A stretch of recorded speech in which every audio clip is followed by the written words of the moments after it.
Hey, this is Matt Kelly from about a million great podcasts, but one great podcast that I don't host is Breakdowns for Breakfast.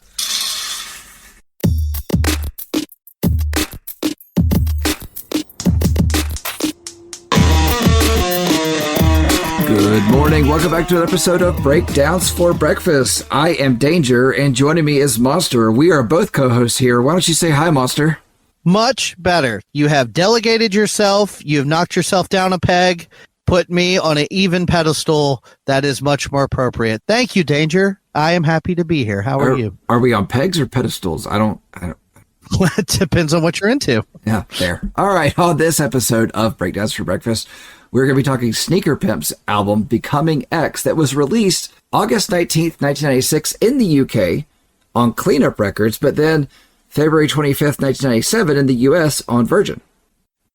Oh, sorry, I didn't. I was still reeling from all that information because I didn't have any of that. I just have that it came out August 18th, 1996, so I was way off. I'm going to cut all that shit. Yeah. Doesn't matter. This one is actually a request from our new buddy Steven out in Michigan. What's up, Steven? I just want to say thank you for the request. And, I had to really dig through. We get tons and tons of fan emails and messages and stuff. So, Steven, just be thankful I even saw your message and that we're doing this. Obviously, I'm lying. It's very cool that me and Steven have been going back and forth a lot. He's a good dude and happy to do his request. I don't know how happy he'll be after he listens to our episode, but we'll see how this goes. Steven, thank you for listening and thank you for sending in a request. We do appreciate whenever anybody does. And we could just go with Steven. You were at the top of our inbox. I don't know what we have to put on this air of, Yeah, we'll put it that way. Okay, yeah, we're fully aware of exactly where we are in things. So, anyway, Sneaker Pimps, Monster, I know that this whole trip-hop world is not your world. So, where are you with this? Interestingly enough, I guess I had heard the term trip-hop before. Yes, but it's come up on the show before. Yeah, but if somebody asked me, what is trip hop, I would have sort of been like, I don't know exactly. And then if you would have asked me to name a couple bands, I might have pulled Portishead out of my back pocket just because I think that counts. But I am not familiar with this genre. I'm not familiar with Sneaker Pimps. The only thing I know I had heard by Sneaker Pimps was that duet with Marilyn Manson, the Hard Long Road Out of Hell, whatever, from the Spawn soundtrack.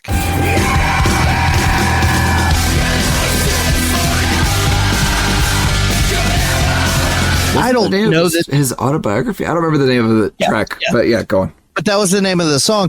And then there is one song on here that when it started was vaguely familiar, but I think that might just be because it was everywhere I went, it was their number one played track. Yep. So I think maybe subconsciously I just thought I was supposed to know it. But no, this is all brand new to me. What about you, Danger? So I know Sneaker Pimps. I've known Sneaker Pimps for a while, but yes, the term trip hop, I have known trip hop for a long time. I love Portishead. I have listened to more Portishead than it's probably healthy to listen to. I don't know. I don't think there's a song by Portishead that I don't like, but I realized something in this. Okay, so let me backtrack a little bit. So I lived with some guys years ago, and it was when I was working with their band and all, and we listened to a lot of trip-hop stuff. Now, Sneaker Pimps very rarely came up in it, except for about 3 songs off of this album. So I was familiar with this album, but going into this, I don't think I ever listened to the entire thing. I can't ever remember a time where I listened to it from beginning to end. I know things about Sneaker Pimps. I know why Sneaker Pimps dropped their lead singer after this album. I'll just go and put it out there. Kelly Dayton, lead singer, the female voice you hear, they dropped her because after this tour, after the promotion for this album, she went on vacation. And if this is a story for anybody, it's for lead singers of bands. Don't go on vacation with the rest of your band, because when she came back, the other 2 guys in the band, Chris Corner and Liam Howe. Yeah, okay. Mm-hmm. Chris and Liam were writing new material, and they decided that they did not want to work with Kelly anymore. They were taking music in a different direction, and they also didn't want to kind of fall into that female-fronted trip-hop thing that I think Portishead really pushed, but at the same time, I don't think there was that much going on. So... Yeah, the little thing that I read was basically they got really stressed out from touring, and they were kind of distant, and they started moving in a different direction that they thought needed male vocals. And then, I read the same thing about how they didn't want to get pigeonholed as like a female fronted trip hop, whatever. And I only know 2 trip hop bands apparently, and they both have female singers. I don't know if that's common or not. I have no idea. So for me, this just sounded like a slow techno band more than anything. It's like bleeps and bloops with hip hop beats and kind of dirgy tempos. So if that's like female dominant, then so be it. But for me, it was just sort of like, what's the difference between a male or female vocal over this style of music? No, that's fair. And I did listen to like 2 or 3 songs off of one of their later albums with the male vocal. And to be honest with you, I thought the female vocal was at least a little more, dynamic. Like I thought it added a little more dynamic to it. The male vocal didn't make it better for me. Yeah, so I've listened to some of what they did after this album. I went and checked it out, and I kind of felt like, maybe it's because I was more comfortable with some of the hits off of this album, the ones that I listened to the most, and I will talk about those as we get to them, but I didn't love that. But I will say there is a live performance, and I'll bring it up when we get to the song. There's a live performance of one of these songs with the male vocal that I thought was fantastic. I thought it was phenomenal. Okay. And I kind of prefer the male vocal on that one, but also part of it is how this album is mixed. And that's a big issue I have with it, where I feel like, yes, she is a prominent, driving force in this. I feel like she is the it factor in this band. Mm-hmm. And I think that's why Sneaker Pimps really kind of fell off after this in popularity, or worldwide popularity, let's put it that way, because I think they're still big over in the British trip hop scene, if that still exists. I don't know. But yeah, I already figured out what was going on. The British trip hop scene. I tell you what, if it still exists, I hope to never stumble in it, because it sounds like a scary place for Monster to be. Yeah, it's not your... I feel like you would be more at home in the Swedish, like, new metal scene than the British hip hop scene. I don't know if there's one of those either. Just don't go to Europe. But that would be fun. So I'll just go ahead and come out and say it. This is not my style of music. Yeah. And I get into this in my closing statements, and Steven, I'll go ahead and tell you up front, I appreciate you making this recommendation, but I would have never listened to this like on my own. And so here's what I'll say. There are parts of this that I do like, but as a whole, this is not the kind of band or the kind of album that I would really like to listen to. It gave me this sort of techno grunge. Like if you take the upbeat, fun, dancey vibe of techno and make it sad and depressing, this is where you go with it. And that's fine. I totally get why people would dig it. It's just, for me, it's very kind of middle of the road. There's things I like, there's things I don't like, and I'm sort of right in the middle. Okay, so I have a question for you. Based off what you just said, I can put together that you feel like grunge is sad techno. What do you hear when you listen to music? Well, what I'm saying is this, to me, like, okay, so I brought up these bands before. If Sneaker Pimps were more influenced by, say, No Doubt, they would sound more like KMFDM. But because they sound like they're more influenced by Nirvana, they sound like this. That's what I mean. Like, this is like techno, quote unquote, but it's slow and kind of draggy and kind of sad. Well, I say techno, it's trip hop. It's its own genre, I guess you could say. But it's a genre that I would stay away from the techno thing. I would just go more with electronic and... Yeah, okay, yeah, that's better. I would go with... I would say this is more electronic, beat-driven rock is more of what a trip-hop sound is to me. And so for me, when I think of electronic music with guitars, I think way more upbeat, way more energetic, not so chill, laid back, pass the bong around. So for me, it just took a little while to get into it, I guess. Yeah, I guess one of the reasons why I had trouble listening to this by myself is because there was nobody to pass a bong to me. I was by myself, just here. And this feels like 1996. Yeah. You and 3 or 4 of your friends sitting in a hot living room with a window unit running, watching cartoons, half-baked, passing around chips and a bong. Like, this sounds like the background music. Like, I don't know that anybody was ever supposed to do what we do to this album. No, but the image, the scene that you just set is one that I've been in before. And it's what I've seen many times. Yeah, this album wasn't something that was being played in there, but it was also trip hop stuff that was being played. So basically Train Spotting is what you're going with. Hey, okay, yeah. So what other funny analogy that I came up with? We've thrown around this before. You and I listen to a wide array of music, and to use the term guilty pleasure isn't really something we say because we like everything, or, you know, bits and pieces of everything. But if I had to say one band that I'm sometimes embarrassed to say that I like as much as I do, because I really want to know what it is, because you should be more embarrassed than you are. No, I have very little shame. No shame. Otherwise, but I love mindless self-indulgence.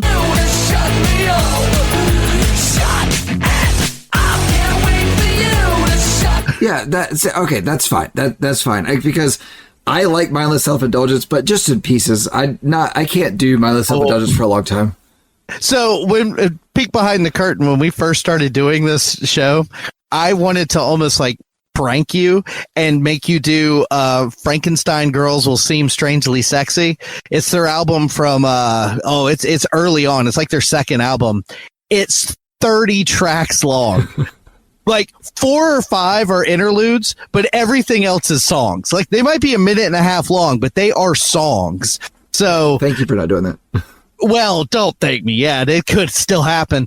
But something that occurred to me when I was listening to this album, I thought, if you doubled the BPM of every one of these songs, which would speed up the tempo and then cut the length of each song in half, this would be a really good mindless self-indulgence album. Sure. I can't imagine her singing mindless self-indulgence. Yeah. All right. There is something I do want to talk about, and I knew this before we took this episode on, but do you know how the album was recorded? I don't. I know very little. So the album was recorded in one of the guys' bedrooms, Liam Howe's bedroom. And so it was recorded on some very basic equipment and all, which is fine. I think that ends up showing itself in this. But the vocals, so Kelly's a small lady. She's very short in stature. She's a tiny lady. And so they put her in a cupboard to record the vocals because it just had the right, the right acoustics and all. And I always thought that was funny, that it's like listening to this going, you're in a cupboard right now. You just have a cup and a plate. I would assume that she does. She's probably sipping tea and eating a biscuit. Which is speaking of which, yeah. Well, don't. Whatever. You're right. It is. So, do you know where they're actually from? I learned 2 facts that I wanted to share. Oh, you really prepared for this one, didn't you? No. I said I learned 2 facts. That's all I know. No, okay. I know they're from England. I don't know where specifically. Hartlepool. I don't know where Hartlepool is, so it's in England. Okay, I gathered that. Thank you. Do you know where they got the name from? Yes, I do know where they got the name. Do you? Why don't you go to tell us? It was one of the few facts that you prepared.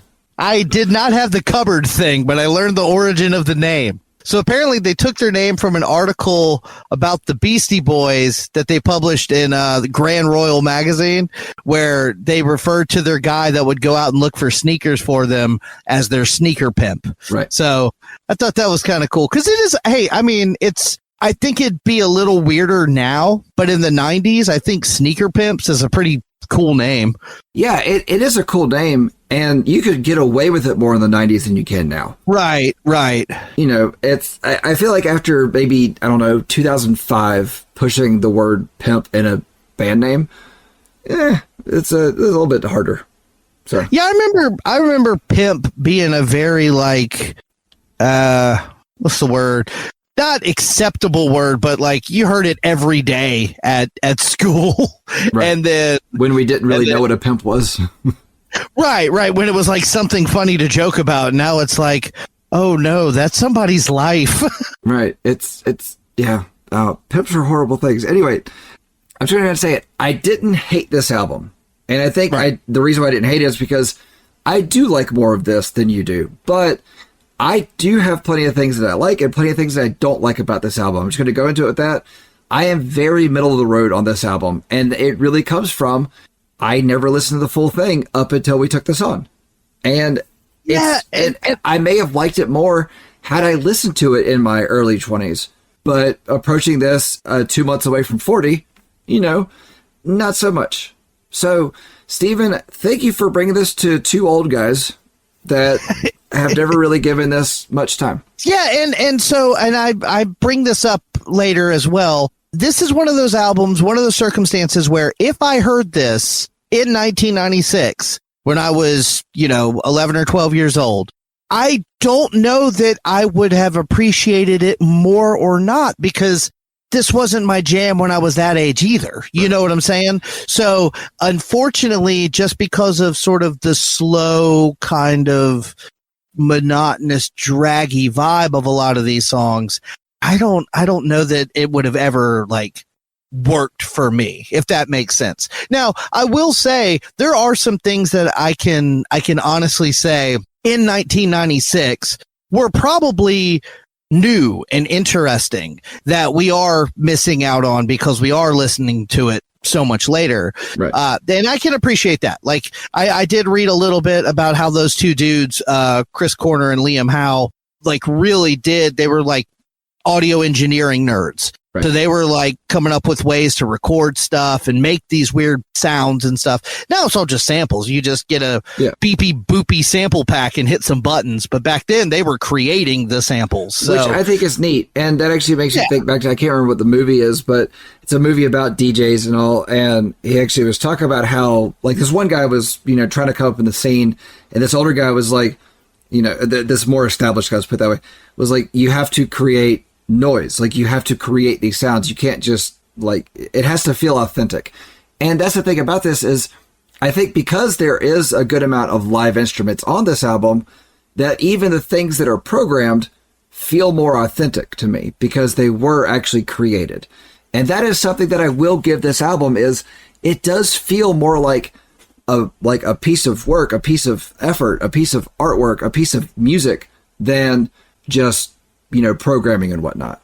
Yeah, it feels like a band. It feels like musicians with instruments that also like to go beep, boop, beep. Like, it doesn't sound like a full-on electronic group. And to piggyback off of that Liam Howe guy has gone on to produce for a lot of major artists. I'm not going to read a bunch, but a couple that I recognized and like. He's produced Lana Del Rey, Marina and the Diamonds, and Ellie Goulding, just to name a few. So, which it makes sense that those would be the ones that he does.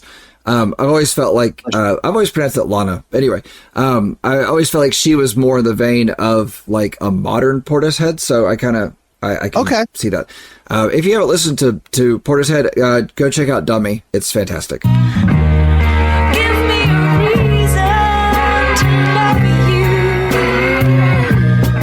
I feel like that's one of those album covers I have seen 1 million times, but have never listened to. It's the one that's it's blue, kind of bluish purple, and it's got. I believe the album title is called Idiot Box, or maybe that I get the two mixed up. I always have. So yeah, you're right. It's blue, and there's like the black and white, and it's. Oh, you're right. Like, it's got like the blue bars around the side, and I think it's a picture of her in the middle. 1994. Yeah, Dummy. Right. Okay. Right. Yeah, I'll give it a listen. Yeah. No, it's great. There's a live performance of that they did, and it's phenomenal. Anyway, not a Portishead episode. It's a Sneaker Pimps episode. So, are you ready to just jump into this album? Yeah, sure. All right. Track 1, Low Place Like Home.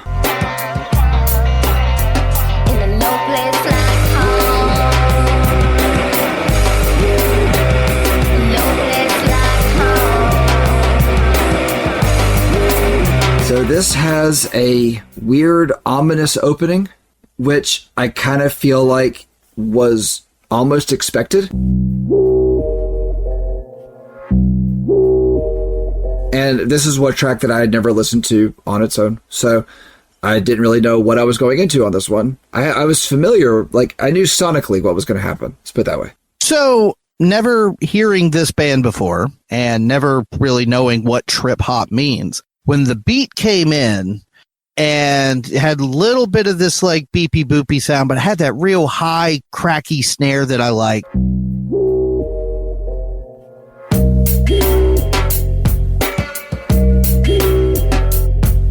It was an easy going rhythm with like one hollow snare hit. Yeah. And I liked it. And I thought, all right, so in my brain, thinking about rock music, I'm thinking, okay, so we've got this kind of driving beat. So the chorus is going to be something heavy. But I was like, but it's this weird techno trip hop thing. So I don't know. But then some big electric guitars kick in and I'm like, okay, I kind of like this.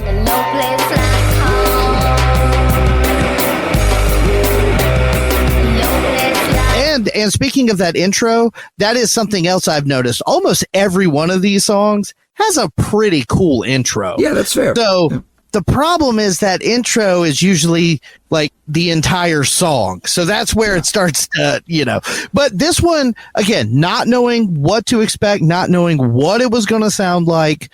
And this was my first taste of it. I kind of liked it. No, that's fair.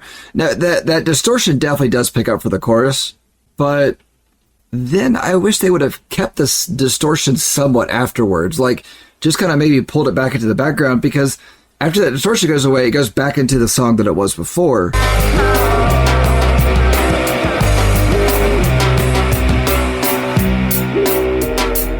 And that's something that they really kind of bothered me about this track, is that it's like, it just kind of changed for the chorus and changed back. Changed for the chorus, changed back.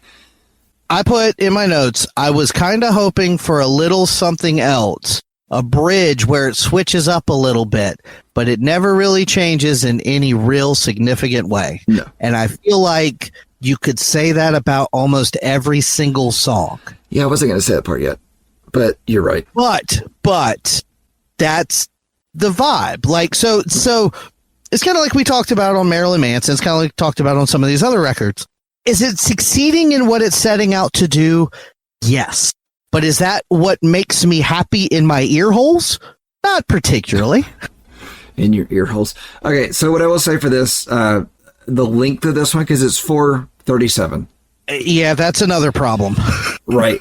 This one would have been a lot better if they just shrunk it up a bit, like really by about, let it end at that bridge that starts at 3 minutes.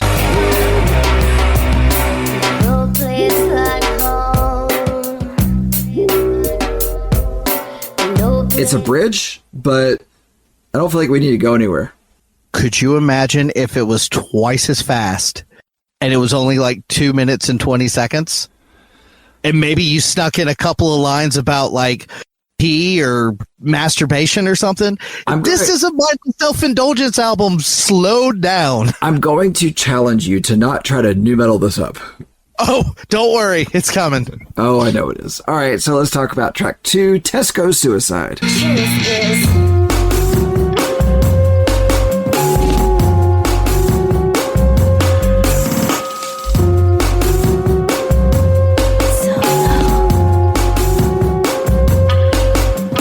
They're definitely leaning into the hop version, the hip hop version of this rhythm. Or the hip-hop, part of things. So again, the first song had a little bit of heavy guitar in it, and I liked the snare drum. I was okay with it. And then this one, like you said, it's a little bit faster, and there's still some cool guitar stuff happening. So I'm like, okay, this one's pretty cool too. I like a lot of this one. Yeah, and I do like the distorted vocals that she has. It's almost like she's, singing through a megaphone. And I'll hang up, sick and tired of being bubblegum chewed up. And that's cool, but it's not loud. It's just the effect that's on it. However, they speed the BPMs up. Yes, No. But they could. No, okay, so here's something they start doing on this song that they do on a couple other songs. There is this synth line that's like 3 notes. There is a fourth one, but it comes too late, and it's wrong. All right, so the only thing that really changes at the chorus is her vocals, and we get a guitar.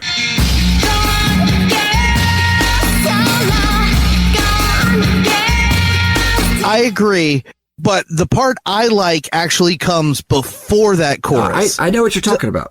So there's some guitar that comes in around 33 seconds, and it's kind of jangly and dissonant, and I kind of like it. But that pre-chorus, the first time you hear it is like 45 seconds to 58 seconds, I think.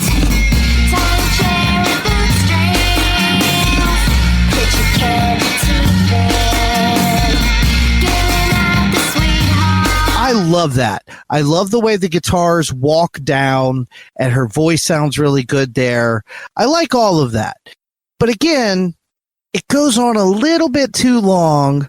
The bridge doesn't do anything to really change it up. But wait, before we talk about how long it goes. Okay. There's something that happens in this song. Now, I have talked plenty on this show about how I hate a false ending. And it's usually the ending. Yeah. The ending comes at the false ending happens, and then we get 10, 20, 30 more seconds of a song. But what happens at 2:25?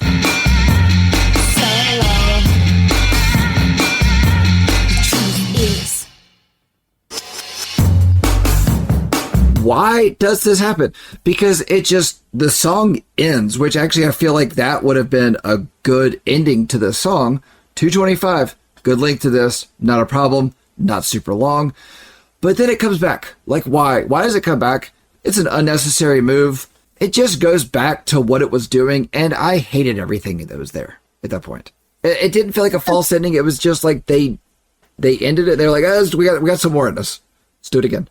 It just feels like to me that this, and again, this could be my ignorance because this is the only album in this genre that I've ever heard, but I don't get the impression these are supposed to be short, get in, get out kind of songs. These are supposed to be songs that you sink in and vibe to. And these first two are a little bit more, I don't want to say aggressive, but it makes sense that this would be how you kick off your album before, what's coming next. Right. All right. So track 3, 6 Underground. Watch this face.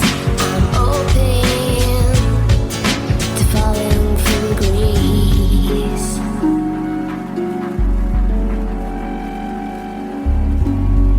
Now this one has a sample of the John Barry's track from Golden Girl from the film, or the track Golden Girl from the film Goldfinger that came out in 1964, the James Bond movie. So, go on. Tell me where you are with this one. Tread lightly. Yeah, so this is the one that I said maybe vaguely familiar. I listened to a ton of alternative radio in the 90s, college stations, our alternative rock station. I feel like this probably got slipped in somewhere and I heard it. Yeah, it would have been impossible for you not to hear this song. This song was everywhere. I think this was the biggest song from this album. In fact, I'm going to pull it up. It is. And yeah, I'm pretty certain 66 million streams on Spotify. So yeah, this was a big one. And I'm going to be honest with you, this will forever be a banger for me. I love this song. Yeah. I love this one. Not my favorite on the album, but I love this track. Being a fan of 90s pop, power pop music, I like this one. It had a sort of the ethereal vibe of the first verse and chorus is cool, but I like the second verse when that acoustic guitar comes in and it's real strummy. Calm it down, bring it round to way high. I like that. But what I liked about that is that whereas a lot of these songs, I don't feel like they change a lot going through it, but it's like we got the first chunk of the song, the first verse, and then we got the chorus, that hook, and then we got the acoustic guitar. So it was like we got something else after that. Like it built a little bit after that. And I know you mentioned kind of in passing earlier that Kelly is sort of the X factor, but God, across these first 3 songs, she's just killing it. Like her voice sounds really good. And I appreciate the fact that in Low Place Like Home and Tesco Suicide, she can be aggressive. She's never like super, like anytime she has that aggressiveness, it's mostly because there's actual like digital distortion added to her voice. But then on a song like Six Underground, it's very smooth and clean and ethereal, and she's pulling it off. And I think that this song would have gotten boring had it not been for her voice. But I think it's a good song. I think it's a good pop rock song. I get why this would have made it to the radio. But you know what? Actually, a lot of these songs have music videos. I think these guys I think there's 4 videos for this album. Yeah, and I watched all of them, and I think that they put forth some effort into their music videos. Since we're talking about it, there is one for Tesco Suicide. That one was a little less adventurous. It seemed. Was that the one in the hotel room? Well, yes and no. Like there's a lot of stuff of them in cars, which I guess that's a lot of their videos. But they're in like a small little room and a couple points. Right. And actually, so you go on. Sorry. I was going to say in this video, Six Underground, it's a real odd one. Like it feels like 1996. Right. And that's actually something I was gearing to go with. So you had said before that this album feels like 1996. And I feel like this album could only be in 1996. I feel like even 97 would have been too late for this album. And this video could not be more 90s. The only thing that can make this video more 90s, like it's got like the hyper colors to it and all. And, you know, for anybody that hasn't seen it, she's pretty much sitting in a chair in the middle of like these like different cells of this room, this big room, and each cell has a different thing going on. But the only thing that could make this video more 90s is if one room was just a black and white room of like an old man with no shirt on. Like, that's the only thing that could have made this one more 90s to me. I mean, it had one room of a lady just vacuuming. That's it. Yeah, and to your point, the colors are real vibrant, and which that was pretty much all the videos for this album.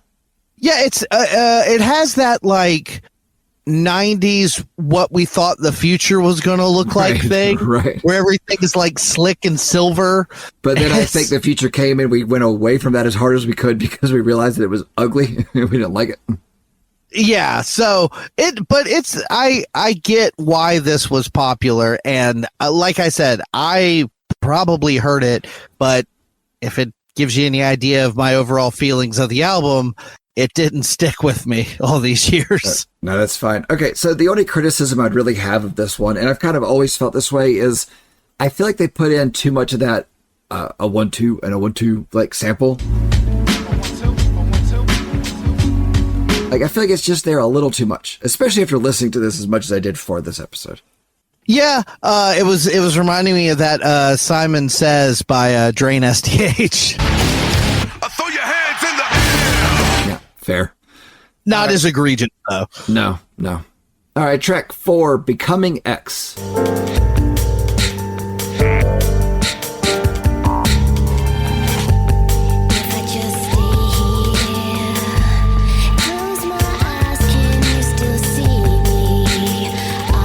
The title track.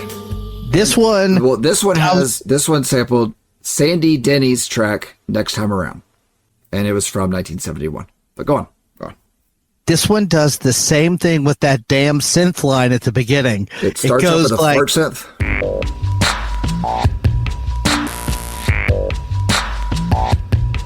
Oh, well, yeah, there's that. But whenever the like lead synth comes in, the higher pitched one, it does like 3 notes, and it's like, damn you, Resolve. And when it does, it's the wrong note.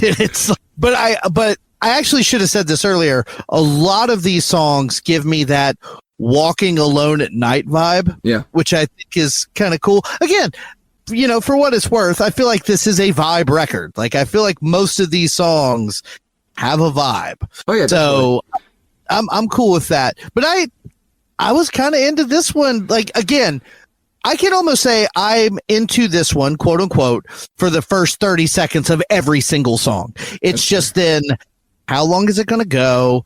Is there going to be some form of dynamic? And usually the answer to those questions are too long and not really. So Okay, so I will say, like, the beginning of this album does a fantastic job at, like, setting a mood and creating an atmosphere. Yeah. I mean, it's just, and I think you're right, the whole, like, walking alone at night. And I think it's funny that you said that because we're recording this the day after the Marilyn Manson episode came out. And you actually said the same thing on that episode where the song gave you a walking alone at night feel. But I feel like that was more of like a walking alone at night, but scared feeling. Whereas this just kind of gives you like, everything's okay, just going for a walk. And this feels, the Manson one felt like, I need to get home or I'm going to be murdered. This feels more like, I had a pretty good night with my friends. It's getting late, but it's not super late. But I'm going to go ahead and call it a night while I'm still feeling good. No, guys, I don't need a ride. I'll just walk. Like, I don't need a ride because I've had too much to drink and I'm going to get car sick. I'll just, let me walk off these 9 or 12 beers. So I was going to go with 1 or 7, but we'll go with 9 or 12. Sure. No, lightweight. No, I will say again, These to give days her, but to go back to Kelly and her voice, man, she does these notes. The first 2 times I hear them in the first section of the song is at the 35-second mark and the 49-second mark.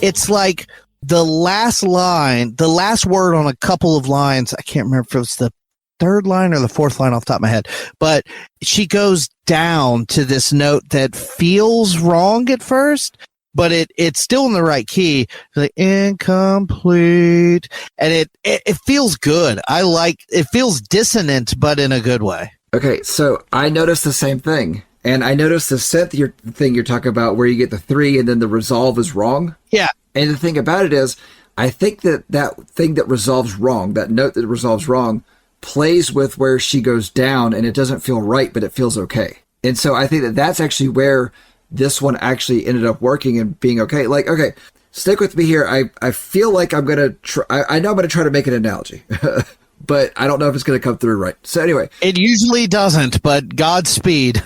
Okay, you're at a stoplight, and you see, like, a line of cars across from you, and you see all the blinkers going, and they're all going, like, out of sync, and then they, like, start to sync up, and they, like, will all flash at the same time, and then go off.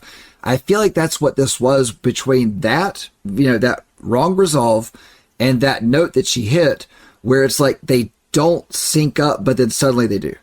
If I see that happen, or if I'm in a turning lane and I see my blinker and the yellow caution light and they're blinking at the same time, I will pull over and light a cigarette because I need a minute, because that is one of the most satisfying and gratifying moments a person can have. I know exactly the feeling. And you don't even smoke. No, I have a pack in my car specifically for those moments. Don't tell me it's open because those are stale and you should not smoke them. Okay. I'm kind of with you with what you're talking about like the songs being too long, because this is 4 minutes, 14 seconds. And this may just be the type of music that we listen to more regular than this. But I feel like around 2 minutes, like it would have been good, 2.5, maybe 3 minutes, but 4:14 is just too long, especially considering that at 2:52, we got a theremin and fart synth solo.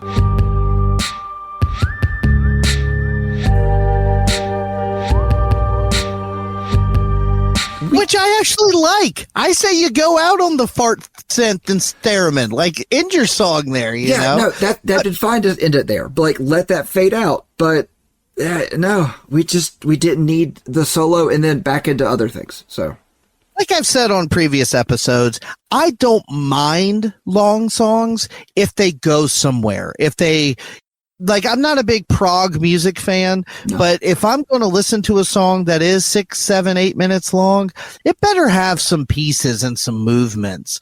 If you're just going to kind of keep a straightforward, steady sound, after about 2.5, 3 minutes, unless it's something really cool, I'm going to start kind of checking out. So if you're going to start pushing into the 4.5 range, So like I said, these first 4 songs, every one of them, when they start, I'm like, this is cool. And usually I have a lot that I'm enjoying in the first 30 seconds, minute, even minute and a half.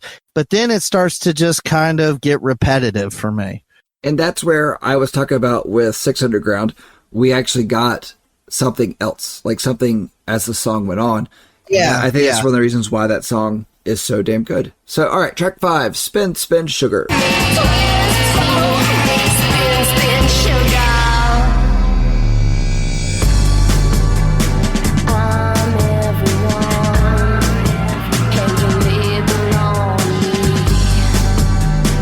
This sampled Lucano Barrio's Visage from 1961. So, this is the one that I was talking about. Actually, I prefer the male vocals on from that live performance I saw. And I feel like her vocals were pulled back a little bit too far.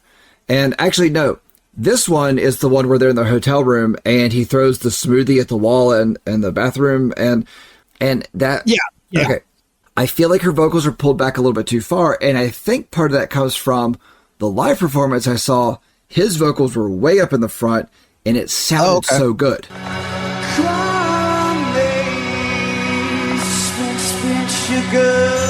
And I feel like if they had done that, I would have been a bigger fan of it here.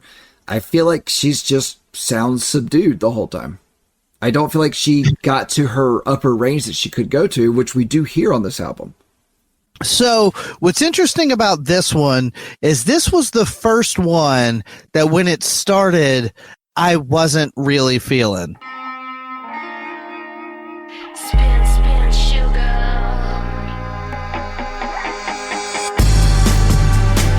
I don't know. Like there was something about the chord progression and sort of the overall vibe that just I wasn't jiving with.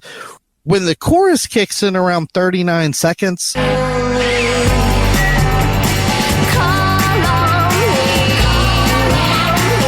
I'm still not like loving it, but there's this like weird dissonant, I'm not sure if it's guitar, synth, or maybe it's both kind of like beating up on each other, but it sounds like chaotic and ugly. And that part's kind of cool because her voice is so like sweet on top of it. So like that's kind of a cool thing. I like what they're doing there, but it just, I don't know. And dude, I mean, I don't know how you feel, but there is a egregious amount of tambo happening near the end of this song. There is. And that's something that I stopped liking in this one because, all right. So before we get there, talk about the chorus. Yeah. I feel like, okay, so I wasn't in love at the beginning of the song either. I do like the chorus because that chorus does pick it up. And I do really enjoy that momentum that they kind of build there. I just wish they had kept that momentum. It's like they come out of the chorus and they go right back into what they were doing before. And, you know, I just kind of want them to build a song, evolve the song, you know, give me some reason to keep listening to it. But instead, in this one, whereas I'm okay with it, I'm not hating any of it, but then at 2:12, we get the slowdown. Spin, spin, sugar. Right. Why? Why does that slowdown need to happen? Because then it comes back at 2:26 with the tambo. That tambo is not really there before. However, that 212 to 226 has some of the nicest guitar tone on this entire album. I do like the guitar tone there, yes, but I've always kind of felt like, why do we need that? Like, I've heard Spin, Spin, Sugar plenty of times, but... Okay, see, I'd never heard this one. So this was one of the ones that, this and 6 Underground were the two that were played off of this album all the time when I was living with those guys years ago. Yeah, okay. But even then, I was like, I don't need this slowdown that happens in this section. It's just like 10 seconds of slowdown that for no reason, it just kind of creates an awkward speed bump that doesn't really match everything else. So I don't know. It's one of those things that, like, I hate to be this way because it's like I'm bitching that there isn't enough dynamics and there's not enough like ups and downs and slows and speed ups and loud and softs. And then when it does do it, it doesn't do it right. And it's like, because I'm with you, like, this is more of an upbeat, aggressive song, and it could have stayed that way and just been shorter. I don't know. Like, I don't mind a little bit of a slowdown, but I just think after the slowdown and they come back into what they were doing before, it could have ended a little bit quicker. Even though this is one of the shorter ones, it could have been a 2:45 kind of song.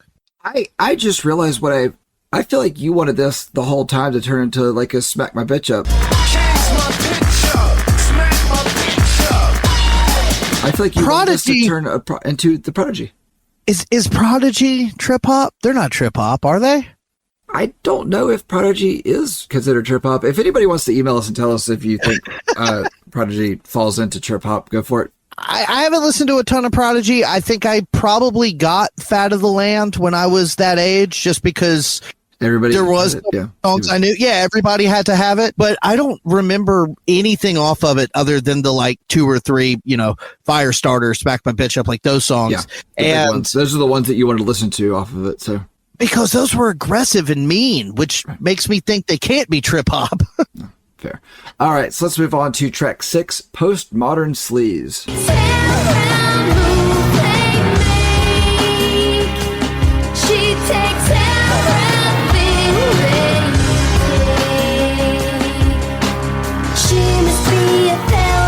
And this sampled ritual music from the final scenes in The Wicker Man, the 1973, not the Nicolas Cage.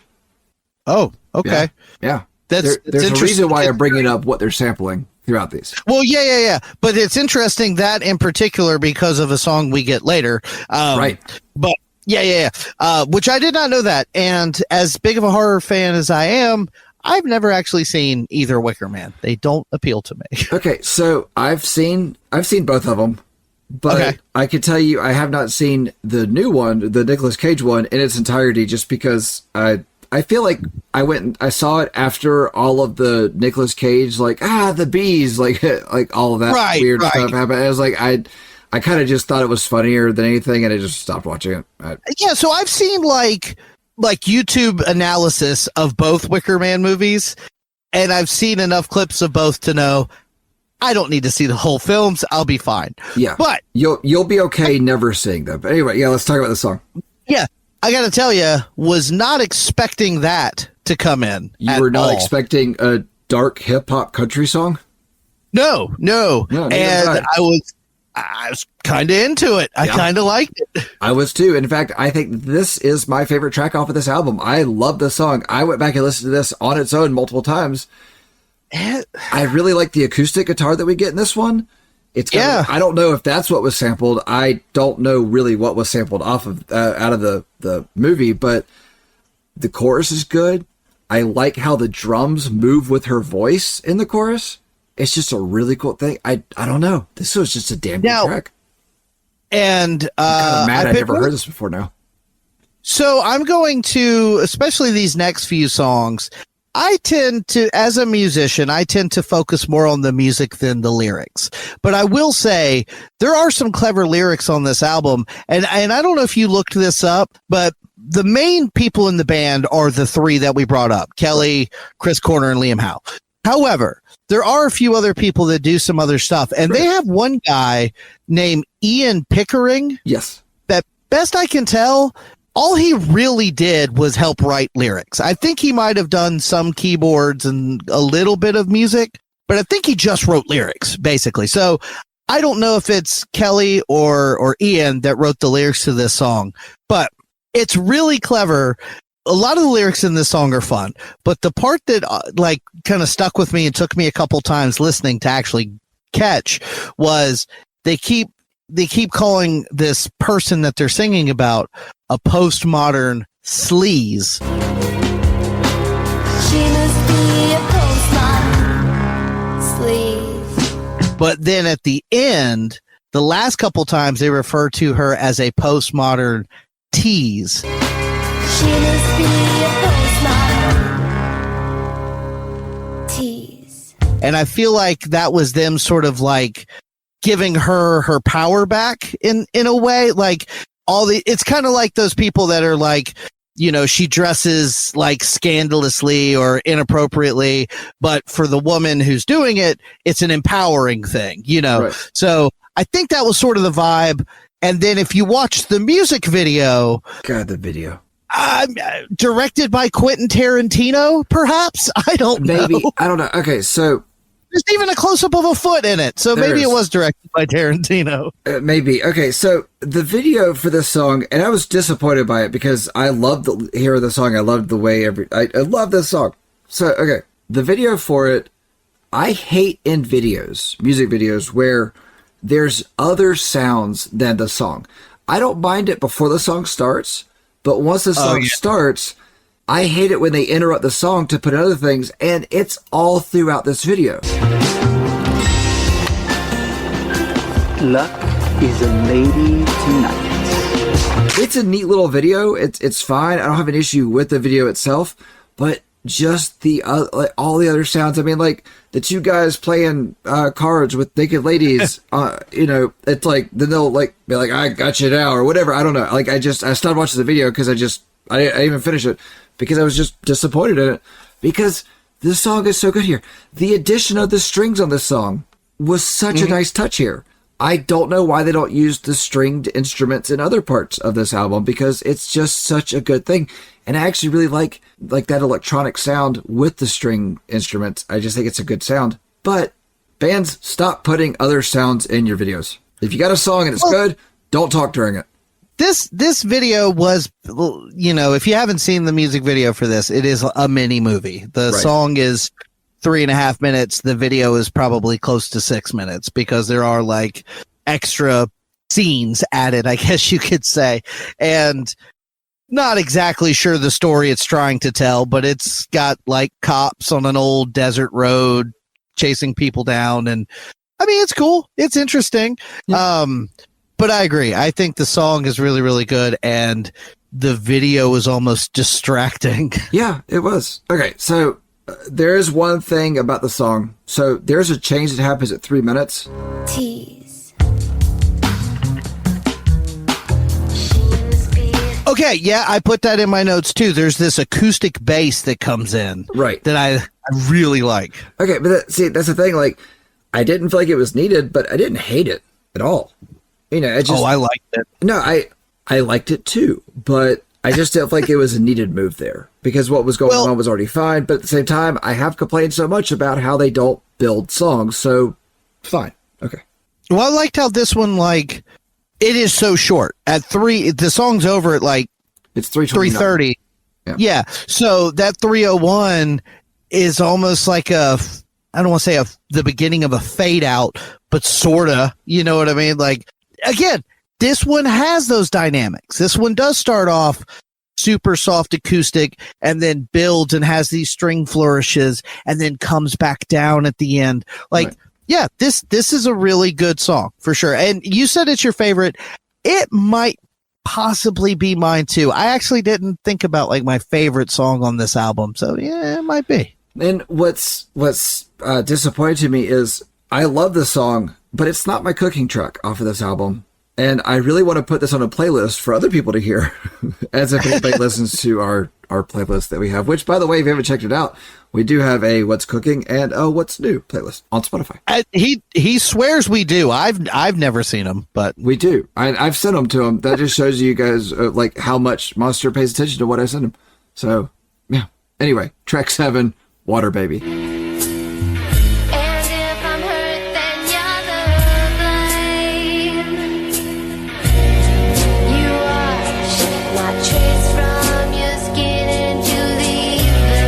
This is where the album takes a turn for me. All right, so hold up. Before we go into that, sampled David Sylvian's track, Let the Happiness In, released in 1987. All right, this is where the album takes a turn for me. Because Before this, I felt like every song was really good at building an environment, a feeling. It was the feeling that we got in the beginning was a feeling that carried all the way through, little bits up and down. I've talked about little speed bumps here or there, minus the, that one track that had, I think it was track 2 that had that weird ending in the middle of it. That was just a dumb move. But anyway, this is where everything changes for me. Why do we need the weird opening sounds on this one? Just let her start the damn song.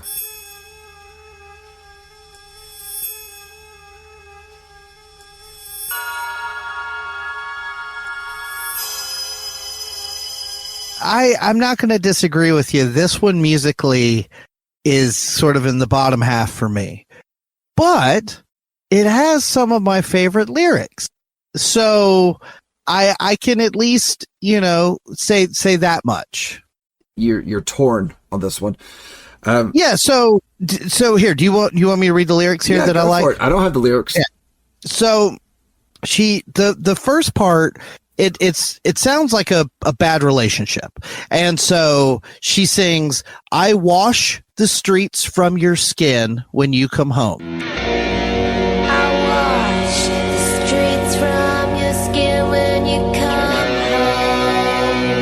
And then the verse is, "We're nothing like friends. You have no time to lend. And if you're guilt, then I'm the shame. And if I'm hurt, then you're the blame." We're nothing like friends. You have no time to lend. And if you're guilt, then I'm the shame. And if I'm hurt, then you're the blame. And then she changes that chorus line to, "You wash my trace from your skin and you leave again." You wash my trace from your skin and you leave again. So it's almost like her basically saying like, this bad boy that she's going to change. And she's like, you come in to be with me and all that stuff. I wash away all that stuff and you're clean for me. And then as soon as we're done doing whatever it is we're doing, you walk right out the door and you pretend like I don't exist. They do it and he I don't lives. know. Yeah. And so for me, the music is not great, but I like those lyrics. They feel very heartfelt. She sounds like she's scorned, and I like that. I just wish the music was a little better.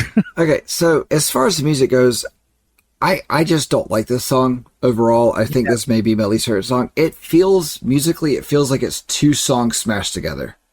It's like they had 2 things that they were writing and they really like both of them and they wanted to put it together, and it's like you just get these like pieces of these different songs and it just felt disjointed, and I like it. It does have an organ in this one. The organ enters at 49 seconds. I thought that was a cool touch. Yeah, this like musically, this one feels like it's, I don't know, it kind of feels like it's going for that Six Underground feel where it is a little bit ethereal and just kind of like rolls, but it's got that like guitar on top that sort of ruins that feel, Okay, so what I will say for that is we do get a different feeling. Yeah, that intro is just weird, awkward, I don't like it. But then she starts in, and then at 1:16, there is a change in sound that happens.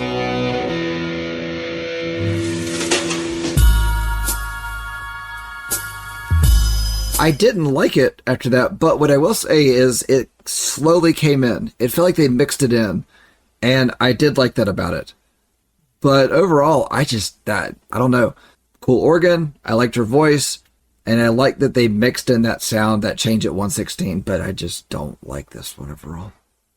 I love the lyrics, and I like what I think they're going for, but then it just doesn't really come to fruition. And again, it's over 4 minutes long and never really goes anywhere. So kind of you like the effort. So yeah. All right, track 8, Roll On.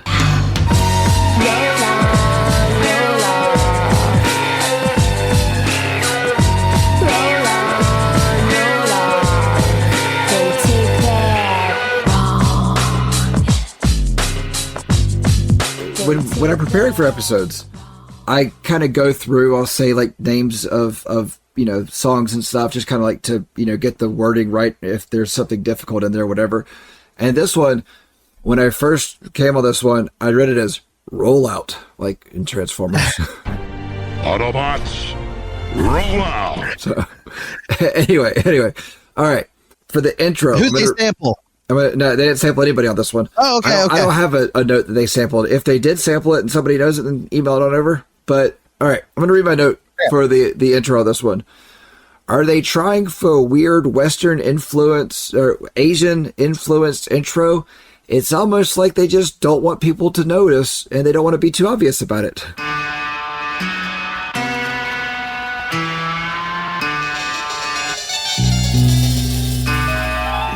This one might be my favorite. Okay. Because the intro is wacky and I didn't really know what it was going to do.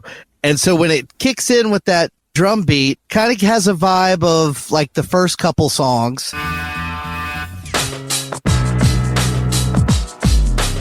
Which again, that was kind of the part I was into. And then the music that's behind her singing the roll on part is like almost kind of like heavy rock. It's electronicked up a whole lot, but it still has a little bit of aggressiveness to it. And I don't know what you think this song is about, but I know what I think this song is about. All right. So you really like this song. I was very bored on this song. And we'll talk about what you think this song is about here in just a second. Well, I think it's had a very subpar Casio keyboard beat to it. Okay. And considering you brought me a Crazy Town album to listen to, and it was Casio keyboards all over that album, right? I understand that you like this one. I hate the guitar in this one. I don't like it at all. It just like doesn't. I said, Go on. After Postmodern Sleaze, which was a good song, but it was very slow and strummy. And then Water Baby, which was also kind of slow, but not in an interesting way like Postmodern Sleaze. It was more of a just kind of meandering, drawn out thing. So when this one came in with a more concise rhythm and some, interesting, weird guitars, I was just more into it. And then, let me just read you the first verse and you tell me what you think she's singing about. Okay. All right. Go on. Roll on. These doors are open. Roll off. You can come next time. I'm in love with your confusion on your knees when you're breathing through your elbows, down on me, down on me. Roll on. These doors are open. Roll on. You can come next time. I'm in love with your confusion on your knees when you're breathing through your elbows, down on me. I feel like she is singing about building a canoe. Yes. So you too went the canoe route. Yes. Yeah. I feel like Kelly Dayton is just really wanting a new canoe for fun time. No, she's thinking about doing it. It's very specific types of doing it, I think. Yes. But either way, this song just has this like kind of snaky, sleazy vibe. And then when I saw the lyrics too, I was like, you know what? This one kind of works. Like there's something kind of, like I said, sleazy about it. And I like that. I feel like maybe it would go on if you made a doing it playlist, Roll On would be on there. So this could be on the Ladies Smut playlist. Yes, the Ladies Smut playlist next to, or no, it wouldn't be on there because the Broken View is there. And I like Sneaker Pimps way more than the Broken View. So yeah, I don't know. Roll On just didn't work for me. I didn't read the lyrics at all to any of these songs, so I can't comment on any of that. But I may or may not have gotten a note at some point that we don't talk about the lyrics enough. So I was just trying to make an effort to pay attention to them a little closer, and if I find something interesting to bring them up. I feel like we talk about the lyrics on this show. I mean, okay. I thought we did too, but I'm just trying to make a more conscious effort. All right. Track 9, Wasted Early Sunday Morning. I please myself, wasting early Sunday morning. Not my lead, you're just my help. I like that title. I do. It's just a fun title to me. So, anyway. I do like that bass intro. It's a fun bass intro. Yeah.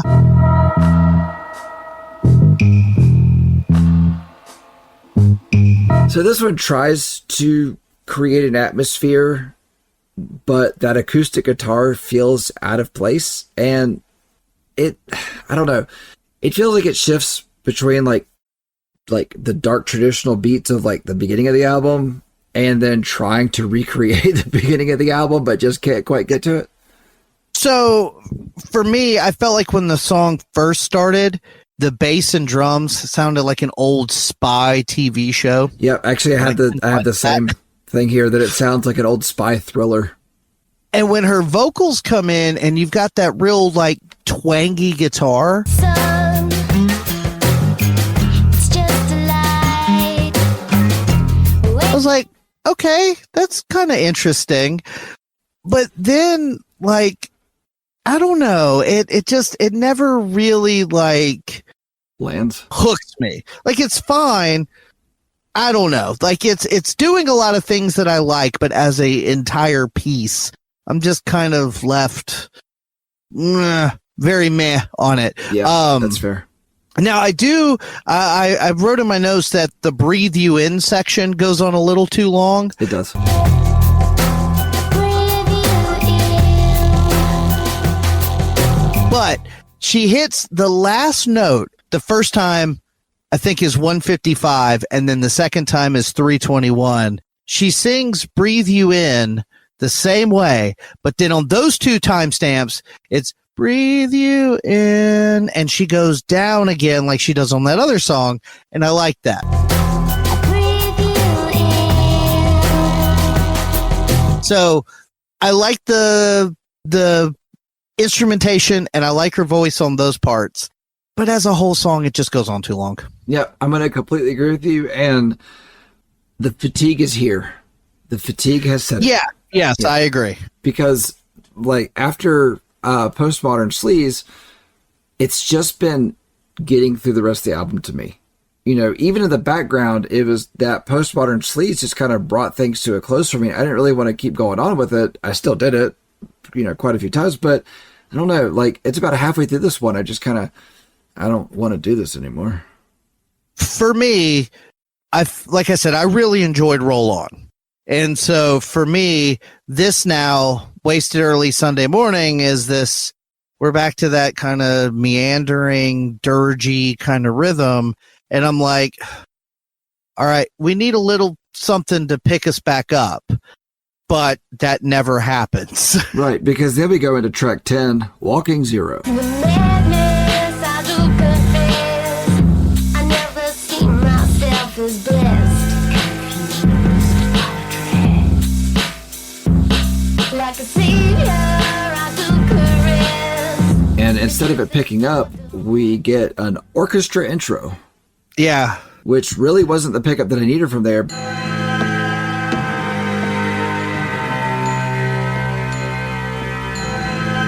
And I just felt like the beat started rather abruptly on this one.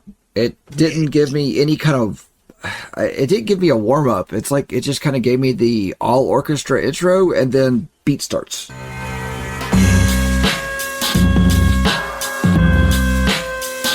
There's also a little bit of a melodica in there, which I appreciate. Don't hear enough of that.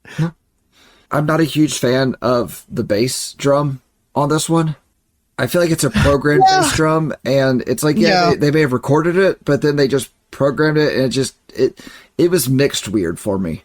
I do like the little jazzy section that starts at 152.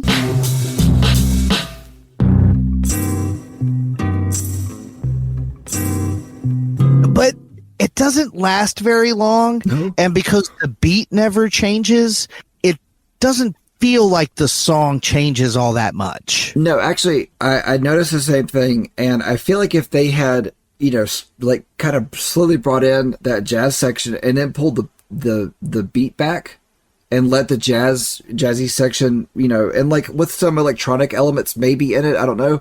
But it's like if they had kind of mixed those two together and then kind of traded them out, and I feel like that would have made this one a lot better. I would have enjoyed this one a lot better. And again, 4.5 minutes. Yeah, It's like- 4:31. It doesn't need to be there. Yeah, it doesn't need to go on that long. So when we had Matt Kelly on and talked about the Offspring album, we talked about how if, anytime the Offspring has a song that goes over 4 minutes, there better be a reason for it. And I kind of am feeling the same way on this one. I feel like the only thing that really changed up on this one was that jazzy section. I do like when they do bring in the stringed instruments, and I thought that was a really cool little place. And I thought that the whispering voices that were happening in this one were really cool in headphones. But outside of that, I don't need you to go over 4 minutes. Well, again, I think that's just part, and without looking up Portishead or any other trip hop acts, I get the impression that's just part of this style. Is it's supposed to be kind of droney and go on because you're supposed to be on drugs. Like, you're supposed to be tripping a little bit, seeing sounds and colors move in your face while you're like listening to this. So I think it's supposed to kind of go on a little too long. We're too sober for this. That's the problem.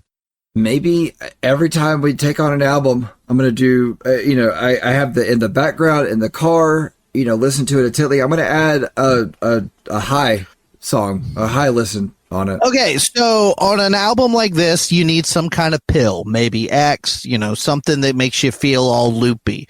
But then, like on a new metal record, you need a 6-pack of Coors, okay? You need... When we do that inevitable Pantera album, we're going to split a bottle of Jack Daniels. That's what we're going to do from now on. Okay, so as far as a pill, I think I may go for like an ibuprofen, Oh, God, or an Allegra? Oh, yeah. man. I mean, you talk about feeling loopy. I may go for 2 ibuprofen. I don't know. Oh, I'll trade you for an Allegra. Allegra D? No regular. Can't help you. Okay, and so whenever we do that inevitable Pantera album, I'm just going to tell you, I'm having trouble on that one. I'm gonna have a hard time. Listeners, throw out which Pantera album you think we should do. Monster will be happy with just about any of them. He has his favorites, but he's pretty open-minded. Danger doesn't like any of them. So either way, I'm going to have fun. Yeah, I'm going to go and tell you my favorite part of that album is going to be when it's over. Fine by me. Track 11, How Do.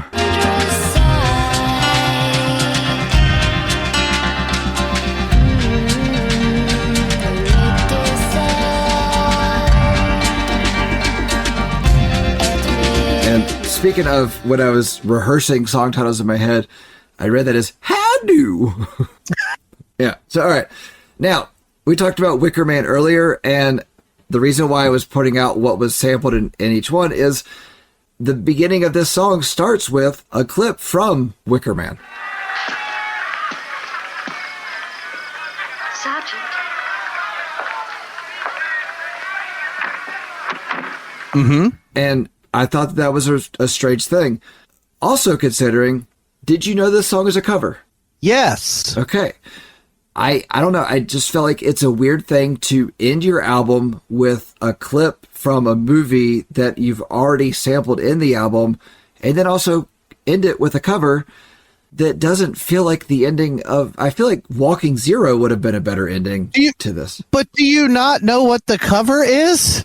It's Willow's song by Paul Giovanni. Please come, say how do. From the film Wicker Man. Yeah, no, I got that. Sorry, You never said that. Sorry, I feel like that was something I said, and I apologize to our audience, not to Monster, just to our audience, all 4 of you. Yeah. Okay. At least one guy. Yeah. He might have turned it off by now. I don't know. I don't know. Steven, if you made it this far, thanks. Thanks for listening. Anyway, all right. So I feel like this would have been, I feel like swapping 10 and 11 would have been a good idea for this, because I do feel like Walking Zero feels more like an ending to the album. I feel like How Do feels more like just another song within this, but it's also just a pretty nice song. She sounds sweet in this one. Like her voice almost sounds sweeter than it does anywhere else on the album. Yeah, I like her voice. I kind of want to know what their deal is with the Wicker Man movie. Yeah, I'm curious. If Sneaker Pimps listen to this, or Kelly, who's no longer in Sneaker Pimps, if you happen to listen to this, please, let us know. You probably won't. None of you will, because I don't think we're really big in the UK. But either way, I don't think we're really big anywhere. Fair. Other than like my waistline. But no, so for me, to your point, I sort of made myself like Water Baby, track 7. And then I really like track 8, Roll On. But then this stretch here, 9, 10, and 11, I'm done. And so what hurt is doing this the way we do it. I mean, yes, in the background, I would have it loop, but a lot of times, by the time those 3 were done, I didn't want to go back and listen to it again. That's fair. And even though I do like the first half of this album for the most part, I just, that last stretch is a tough one for me. No, that's fair. So I don't mind the other sounds that are happening in this one. I just wish they weren't so high up in the mix. And that is where I kind of feel like they were losing the atmosphere that was built so well in the beginning of the album, that it's almost like they were trying to force an atmosphere that just didn't want to be there. Yeah, so basically I put This Makes Sense as a final track. It's just kind of noisy and spacey and goes on for way too long. It does. It's a 5-minute track. And honestly, I kind of feel like after 2:29, we could have brought it to a close. It's not really a long song. Willow's song is not a long song.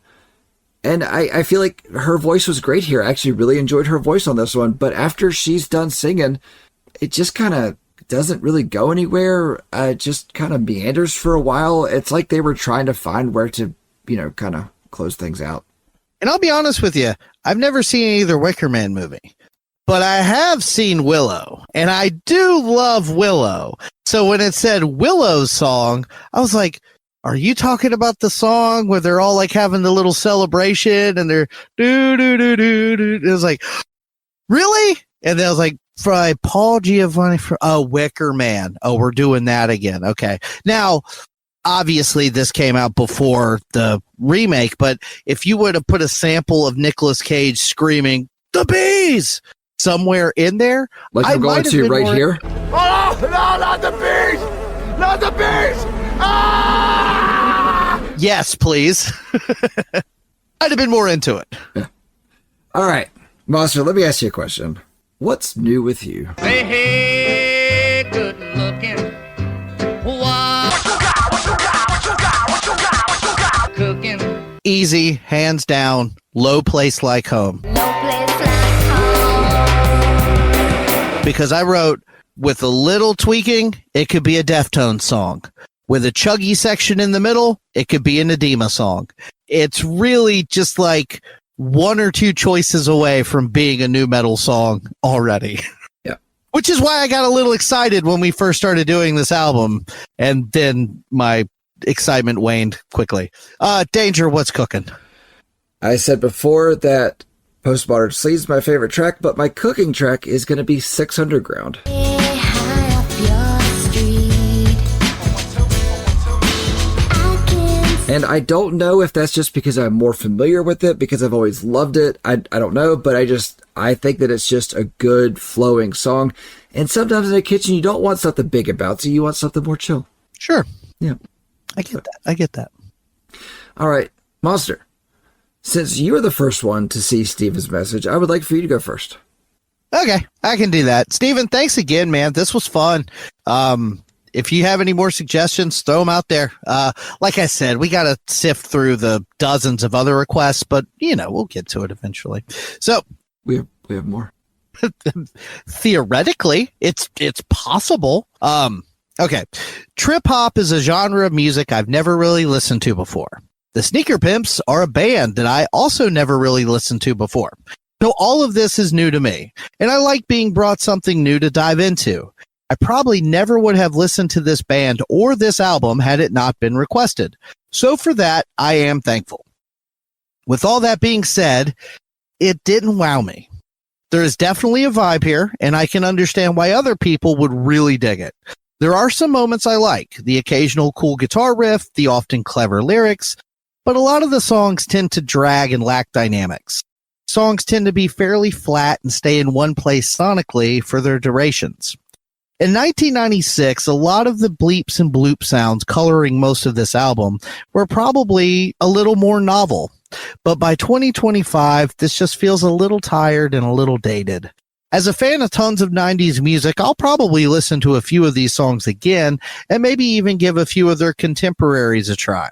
While not a bad album to just have on in the background, I don't know that I'll ever listen to this album intently from start to finish again. 1 to 10, I said 5.25. Danger, how do you feel? Becoming X was a great starting place for the Sneaker Pimps. This album begins with building an effective tone and atmosphere. Kelly's voice is the it factor that pulled the Sneaker Pimps together, and they know it. Or at least they did know it. If you are up for listening to this entire album, it isn't a terribly long album to listen to. But be warned, the second half will be a bit of a letdown. I did say it begins with building an effective tone and atmosphere. It fails at maintaining. This album is really only something that could exist in 1996, landing comfortably between Portishead and Massive Attack. I would say that in the end, pick and choose the hits and go listen to something else. Clearly, the talent is all here, but they don't make use of it for a full track or even really a portion of the album. I gave this album a 5.681. Okay, how many decibel points are we going here? So Monster gave Sneaker Pimps Becoming X a 5.25, and I gave it a 5.681, which gives it an average of 5.4655. God help us. And that puts Sneaker Pimps in the 70th position, just below Throwdown and just above Killswitch Engage. Ooh, see, that's a rough show. Those boys would get beat up. They would.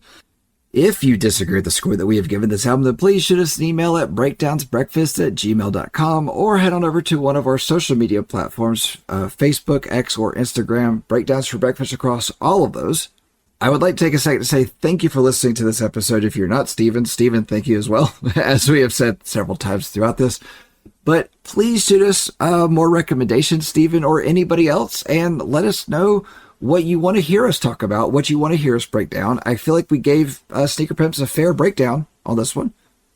Yeah, I think me personally, I really like when somebody throws something out there.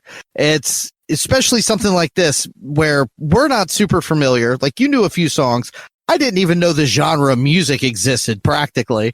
So for me, it's always exciting. So thank you again, Steven. Really appreciate you coming on board. Like I said, Steven and I have messaged each other a little bit back and forth. He's in the trenches, boy. He is listening to all the episodes, giving me all kinds of feedback. So Steven, more power to you, brother. Thank you so much for supporting the show and everything. Danger, how does a sneaker taste its breakfast? How? By using its tongue.